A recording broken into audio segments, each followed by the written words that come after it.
Sa pusong sugatan, mga pangarap na nawala sa isang kasalanan. Biktima'y tahimik lang, pasa ng kirot araw-araw. Habang ang tanong sa isip, kailan bang paghuhukom?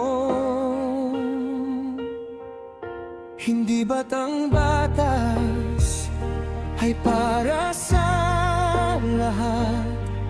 Bakit tila may kulang sa bawat paglingap? Ang sugat ng biktima'y di kayang takpan kung ang katarungan ay tila nalalampasan.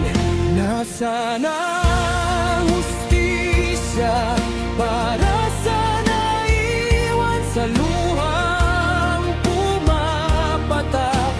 Bawat magdamag habang ang parusa'y tila napakagaan. Ang sugat ng biktima'y walang katapusan. Hindi galit ang sigaw, kundi pagbabago. Batas na may awa, ngunit may pananagutan din para sa bawat pusong winasak ng dilim. Hustisya'y marinig, huwag nang ipagkait.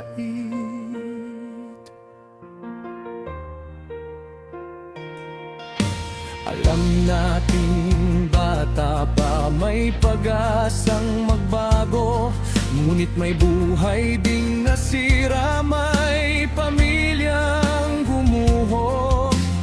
Habang ang biktima'y muling bumabangon, dapat din kilalanin ang bigat ng kanilang kahapon.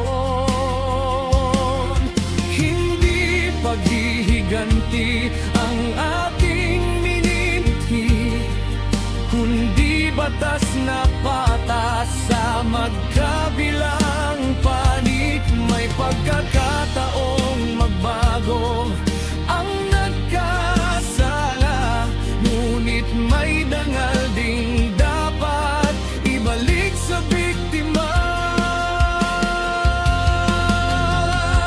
Nasaan